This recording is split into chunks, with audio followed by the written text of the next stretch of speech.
Eu tenho certeza que quem tem medo de zumbi ficou desconfortável, mas quem curte o filão ficou feliz por um motivo muito simples.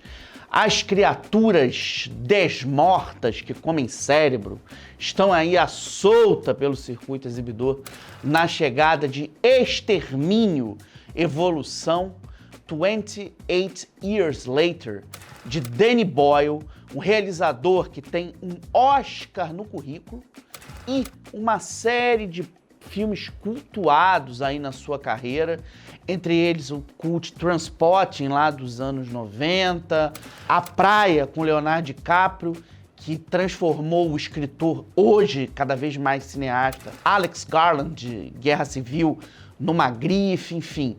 Esse é um dos títulos mais esperados agora do finalzinho do primeiro semestre de 2025, tendo Ralph Fiennes no seu elenco e trazendo uma referência ao astro que protagonizou o primeiro lá em 2002, lançado aqui em 2003, que é o Cillian Murphy, que foi super citado por nós aqui na Arena no Set, num programa dedicado ao grande Oppenheimer de Christopher Nolan, que foi o principal papador de Oscar aí da festa de 2024. Esse semestre está chegando ao fim e a gente tem mudanças muito bacanas à vista. A gente está num momento de transição no Arena no Set e essa transição é muito legal porque a gente está mudando de temporada, com uma mudança de temporada, uma mudança de filosofia, enfim, de várias coisas que a gente vai guardar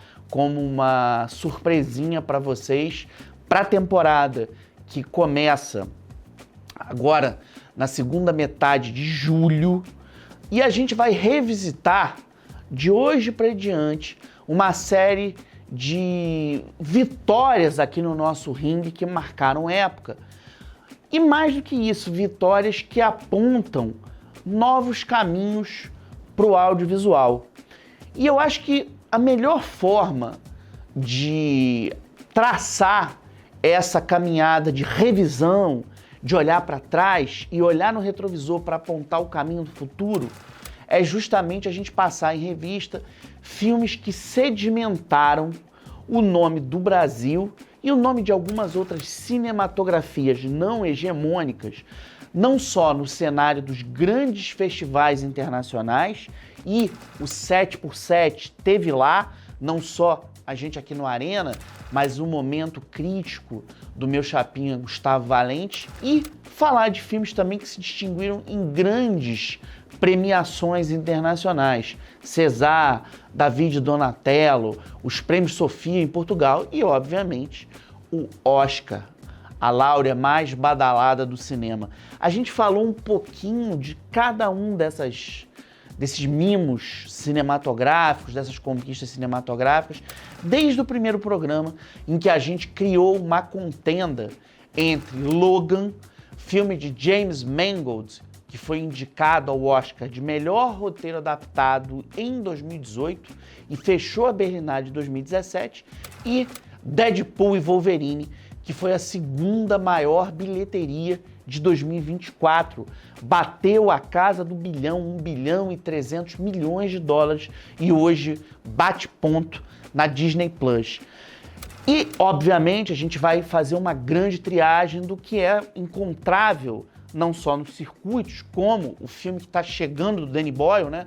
Esse tão esperado Extermínio, Evolução, mas o que está nas principais plataformas, porque a gente está sempre de olho nelas, mas sempre tentando tirar você de casa, sempre mantendo seu Arena no Set como um guia, obviamente, com um olho aqui nas nossas dicas, para ir para a telona, para ir para o circuito. Então, antes de começar o nosso balanço, que terá como faróis, de um lado, Ainda Estou Aqui, nosso Oscar winner, nosso ganhador da estatueta de melhor filme internacional de 2025, e do outro, o tão aguardado O Agente Secreto, de Kleber Mendonça Filho, laureado em Barba, Cabelo, Bigode e todo o resto, no Festival de Cannes agora em maio. Vocês vão sentir saudade dessa frase, mas a saudade passa logo, porque ainda temos programas até a nossa virada da maré. Roda a vinheta!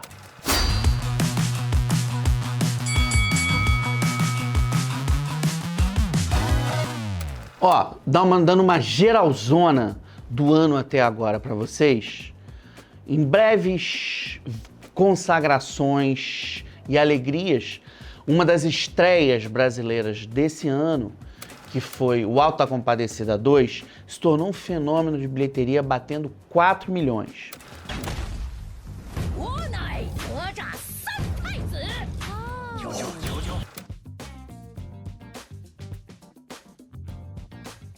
Dois maiores sucessos de bilheteria foram um filme Minecraft e Lilo Stitch.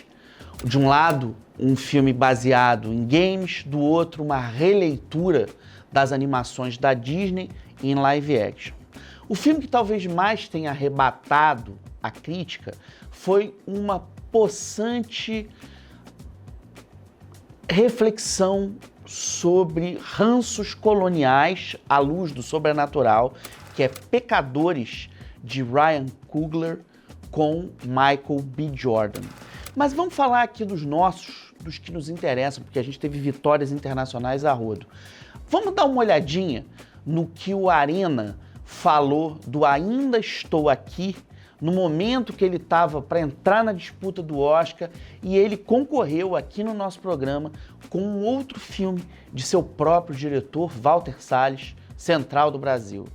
A Fernandona volta a trabalhar com Walter Salles e Ainda Estou Aqui, longa-metragem baseado no romance autobiográfico homônimo de Marcelo Rubens Paiva, que teve a sua primeira exibição internacional, primeira exibição no mundo, no Festival de Veneza, onde ele saiu com o prêmio de melhor roteiro dado a Heitor Loreg e Murilo Hauser, por uma adaptação absolutamente preciosa e cativante que junta as duas Fernandas, mãe e filha. Essas duas atrizes fazem a mesma personagem em duas gerações diferentes, que é Eunice Paiva, uma advogada e ativista. O filme acompanha o périplo dela em 3 épocas diferentes, nos anos 70, nos anos 90 e nos anos 2010. A Eunice, ela mergulha no direito como uma expressão de guerra a partir do momento que o seu marido, seu companheiro, o ex-deputado e engenheiro Rubens Paiva, interpretado assim, de uma maneira colossal pelo Selton Mello, é capturado, vou usar esse termo que é o termo mais preciso, levado por agentes da ditadura para um depoimento e some completamente. Anos depois é dado como morto nos porões da ditadura. Esse laudo custa anos de batalha, de empenho, de peleja da Eunice, que tem uma série de filhas e filho, Marcelo, para proteger. O Walter trabalha com um elenco colossal. A Fernanda Montenegro entra no momento assim, que bota o coração da gente na mão, pulsando, e ele é o filme que vai representar o Brasil na disputa por uma vaga no Oscar de 2025. Teve uma exibição no Rio, no Cine Odeon Consagradora, passou pela Mostra de São Paulo, teve em Toronto e eu vi no Festival de San Sebastián. Quem é que ganha? Central do Brasil, Central Station, ou Ainda Estou Aqui, I'm Still Here. Quem leva o coração de vocês?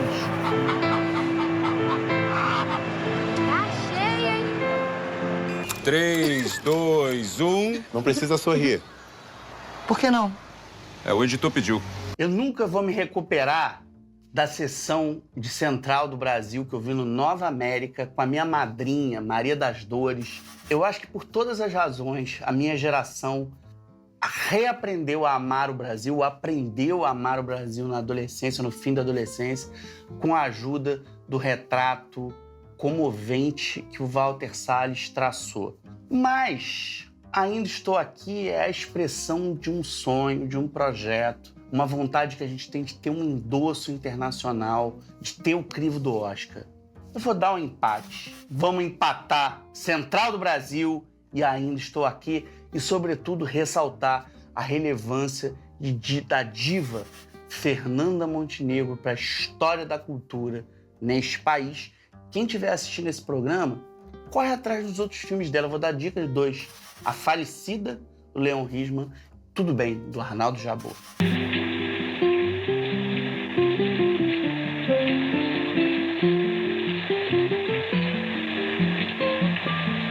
O fenômeno de Ainda Estou Aqui foi tão grande, com 5 milhões e 800 mil ingressos vendidos, que a gente chegou até a fazer um outro programa fazendo uma comparação entre ele e um filme de estrada do Walter Salles, igualmente poderoso, que é o Diários de Motocicleta, que também foi pro Oscar, ganhou um prêmio, uma estatueta para canção ao outro lado do Rio, quando o uruguaio Jorge Drexler foi lá buscar a estatueta. Mas eu queria trazer de volta um outro arena aqui que a gente fez, isso no calor de Cannes. O festival deu a palma de ouro desse ano para uma produção iraniana dirigida por Jafar Panahi, um cineasta que sofreu na pele o calvário imposto pela censura das autoridades de seu país, e ele foi laureado com um simples acidente. Un Simple Accident, né? Foi uma pancada na sua reflexão sobre o revanchismo. Mas eu queria resgatar um programa que saiu no momento que o Panahi estava lá bombando, que foi um especial que a gente fez sobre o Kleber Mendonça Filho, o realizador de O Agente Secreto, colocando aqui em disputa, num quebrete aqui no nosso octágono, de Aquários com Bacurau. Vamos rever? Toca Maria Bethânia pra ela. Mostra que tu é intenso. Aquários passou em Cannes no mesmo dia que Pedro Almodóvar fez a sua conferência de imprensa sobre Julieta, um almodrama que é dos seus filmes menos falados, mas é de uma potência seminal. Naquele ano, o Ken Loach estava em concurso com Daniel Blake, o presidente do júri era o cineasta australiano George Miller, que vinha da consagração de Mad Max Estrada da Fúria no ano anterior, que esteve lá na Croisette. O Kleber Mendonça, ele vinha do impacto do som ao redor, traduzido em inglês como Neighboring Sounds, em francês como Le Bruit do Recife, e havia uma expectativa muito grande em torno dele, principalmente pelo filme marcar a volta da Sônia Braga. E todo mundo falava em Cannes que era o comeback da Sônia Braga. O comeback é uma expressão que os americanos gostam muito quando uma estrela que foi radiante em anos passados e que está num momento ou de ocaso ou sem grandes destaques, chega com um filme arrasador.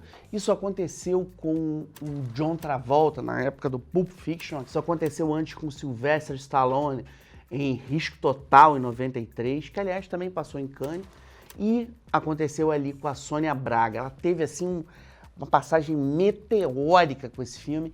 Aquários é a história de uma crítica musical e jornalista de música que vive num prédio já há algumas décadas, está tendo uma gentrificação no Recife e uma nova corretora quer comprar esse prédio, expropriá-la e transformar aquilo num novo empreendimento.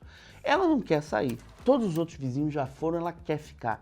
Ela bate o pé, ela não quer abandonar o seu espaço de berço, o que cria um grande problema nesse mercado imobiliário e gera uma série de mobilizações nas raias do assombro, do susto, da quase invasão na vida dessa personagem, Clara, interpretada brilhantemente pela Sônia Braga. Humberto Carrão tem um papel assim que ele brilhou nas telões da Croisette.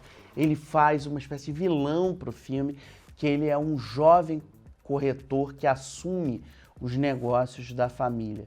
Esse filme tem ainda Carla Ribas no elenco, Irandir Santos, enfim, um elenco de peso. O Kleber traz algumas atrizes e atores do som ao redor, Maeve Jenkins é uma delas, e ele cria um thriller em ebulição. O que aconteceu foi o seguinte: no dia da exibição, a gente estava vivendo o golpe de Estado no Brasil que tirou Dilma Rousseff do poder. E o Kleber, o elenco e a equipe subiram o tapete vermelho com folhas de A4 dizendo: parem o golpe de Estado no Brasil, está acontecendo um golpe.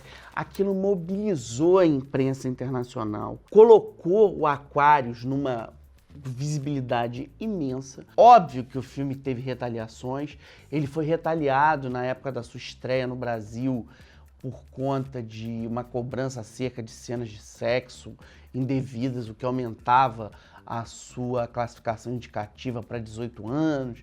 Ele sofreu uma série de boicotes. Ele era o mais cotado para ser o filme indicado pelo Brasil no Oscar e a comissão, então, responsável preteriu Aquarius em prol de um outro longa que acabou sendo esquecido.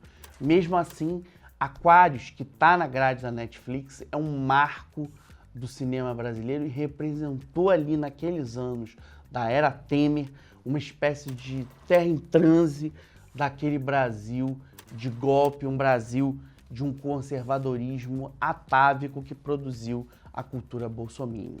Tá vivendo num prédio que não tem conforto, que não tem segurança, que não tem estrutura nenhuma, ele tá vazio. Quando você gosta, é vintage. Quando você não gosta, é velho. Sabe que uma espectadora que fiel do Arena me contou outro dia que existe uma semelhança inequívoca entre Bacurau e HQs do Asterix, que existe uma trama imperdível do herói gaulês em que há uma mobilização contra os inimigos. Enfim, isso chegou até a ser matéria de jornal e o Asterix encanta corações. Asterix é um papo que ilumina almas, assim. Aliás, eu sugiro até para vocês ficarem atentos aí. A Record está lançando um ônibus, que é uma edição pataca, com as melhores histórias de Goscinny e Uderzo, com os personagens, o Obelix e o Asterix, e o seu Javali com o Segredo, enfim, é uma leitura imperdível. Bom, o fato é que, com suas inspirações gaulesas à parte, o Bacurau virou uma sensação a ponto de ganhar a capa da revista Cahiers du Cinéma com a frase: o Brasil de Bolsonaro. A gente estava falando de um mundo pré-Covid, antes da virada de 2019 para 2020, ali na meiucazinha. O Bacurau já tinha se tornado um campeão de público no Brasil naquele ano, ali 2019. Cerca de 700 mil ingressos vendidos. Para a Vitrine Filmes, da Silvia Cruz, uma das maiores distribuidoras do país, foi um super acerto. Ela lança tudo do Kleber, está lançando agora o Agente Secreto. O Bolsonaro estava no poder, obviamente, emendando uma daquelas frases pataquadas dele atrás da outra, e nesse momento o Bacurau chegou como uma espécie de antídoto para a polarização que estava acontecendo no país. Ele é um filme que vem conclamar a união do povo. Ele é um filme de reação. Bacurau estreou no Festival de Cannes, na competição oficial pela Palma de Ouro, e conquistou o prêmio do júri entregue pelo anunciado pelo documentarista Michael Moore, de Tears in Columbine, numa competição acirradíssima. O Kleber e o Juliano Dornelles, que assina a direção junto com ele, ganhou essa Láurea Canoase ali, empatada com Os Miseráveis do Ladji Ly. O Bacurau virou um sucesso internacional. Bacurau é uma cidadezinha que, num determinado momento, some no mapa. Ele é o palco para invasão de um grupo de estrangeiros, americanos e um alemão, interpretado pelo Udo Kier, que caçam pobres, caçam e matam pessoas pobres em diferentes espaços do mundo, ali, no caso, o Nordeste brasileiro. Só que, em meio a esse ataque e da morte de uma série de pessoas, a população de Bacurau resolve fazer um levante, reagir na tradição do cangaço. O filme dialoga com toda a estética do Nordeste do Brasil, a partir de uma escola chamada João Carpinteiro, batizada em homenagem a um dos ídolos do Kleber, que é o cineasta John Carpenter.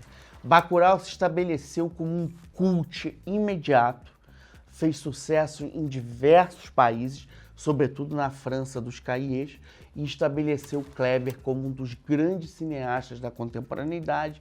Ele partiu dali para fazer um ensaio documental Retratos Fantasmas sobre salas de cinema, sobre o hábito da cinefilia, e agora está aí concorrendo mais uma vez à Palma Dourada. We come from south of Brazil. It's a very rich region with German and Italian colonies. More like you guys. Será que vale a gente apontar um vencedor entre dois filmes que trafegam pelos ranços deixados pela ditadura militar e que tiveram tantas vitórias para o Brasil? De um lado, Ainda Estou Aqui, do outro, O Agente Secreto, que vocês aí ainda não viram. Ele vai estrear agora em novembro. Só que o Arena teve a chance de ver, teve a chance de curtir. Ele saiu de Cannes direto para o Festival de Sydney, na Austrália, e tem aí uma promessa de uma série de outros eventos e muita chance de ser o nosso indicado ao Oscar. Eu vou colocar um resultado aqui polêmico. Nossa Arena de hoje terá como vencedor O Agente Secreto, por um motivo muito simples. O Ainda Estou Aqui já está no streaming, ele pode ser visto na Globoplay, ele tem um trabalho de excelência de produção da Maria Carlota Bruno e do Rodrigo Teixeira, aqui na parte brasileira desse filme, que tem a Fernanda Torres numa interpretação consagradora, mas ele está no terreno das plataformas digitais, neste momento, depois de uma incrível passagem pelas telonas. O Agente Secreto é a grande promessa de sucesso de público do Brasil a partir do semestre 2, que é justamente quando a gente está se reconfigurando, trocando a muda aqui no Arena.